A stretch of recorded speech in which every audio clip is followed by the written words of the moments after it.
একসময় সূর্য ডোবার পরও হাওরের নদীপথে চলত যাত্রীবাহী নৌকা, মাছ ধরার ট্রলার আর ব্যবসায়ীদের ব্যস্ত আনাগোনা। এখন সেই নদীপথেই নেমে এসেছে ভয় আর অনিশ্চয়তা। কয়েকদিনের ব্যবধানে করিমগঞ্জ, মিঠামইন ও ইটনার বিভিন্ন জলপথে একের পর এক নৌ ডাকাতির ঘটনায় আতঙ্কে দিন কাটছে হাওরবাসীর। গেল ৭ জুলাই রাতে মাত্র ১৫ দিনের এক শিশুর মরদেহ নিয়ে বাড়ি ফেরার পথে করিমগঞ্জের নোয়াগাঁও সুইচগেট এলাকায় ডাকাতদের কবলে পড়েন স্বজনরা। মানবিক আবেদনও গলাতে পারেনি ডাকাতদের মন। অস্ত্রের মুখে জিম্মি করে লুটে নেওয়া হয় মোবাইল ফোন, নগদ টাকা ও সোলার ব্যাটারি। মেয়ে মারা যাওয়ার পরে আমরা বালিহলা আসছি রাত্রে 9:30টার দিকে।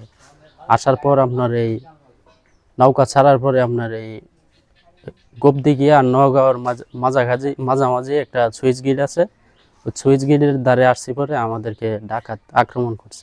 তখন আমরা বললাম আমরা তো লাশ লইছি, আমরা মমিষির দেখিয়া দেখেন আমরা তো ওদের লাশ আপনার তো দেখতেছেন বাতি তো আলুর লাগানো সময় নৌকার আর কাছে ফাঁসে দিয়েছেন নিরাপদ করে বাতিটা সিরিয়াল আছে সিরা আপনার আলগা করিয়া তখন আপনার এরার লাইট দিয়া আস্তে করে টিপ দিয়ে আমরা কোথাছে কি আছে দেয়া। মরদেহবাহী নৌকায় ডাকাতির ঘটনায় মাত্র একদিন পর মিঠামইনে গরু বিক্রি শেষে বাড়ি ফেরা ব্যবসায়ীদের মারধর করে লুট করা হয় 4.5 লাখ টাকা। আমরা কিভাবে চলাম কোন তো দিনের বেলা ওদের যে আমরা না চলতারি আর কোনো কিছু করে না করতারি, আমরা সম্পত্তি লাগাত টাকা দিয়ে সব কয়টা টাকা চিনে লয়ে গেছে, কারণ আমরা তো বাঁচার আর পথ নাই। সারা রাত্র নৌকা চালাইতেছি আর অনেক সন্ধ্যার আগে নৌকা বন্ধ করে দিয়ে ডাকাইতে ডরে ডাকাইতে আক্রমণ অনেক করে। ধারাবাহিক এসব ঘটনায় বড় ধাক্কা খেয়েছে হাওড়াঞ্চলের পর্যটন। নিরাপত্তার অভাবে সন্ধ্যার পর অনেকেই হাওরমুখী হতে চাইছেন না।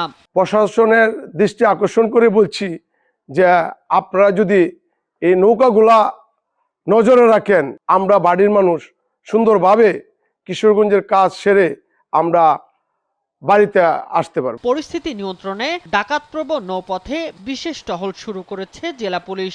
স্থাপন করা হয়েছে 3টি পুলিশ কন্ট্রোল রুম। আমরা 3টা অঞ্চলকে আমরা 3টি কন্ট্রোল রুম করেছি।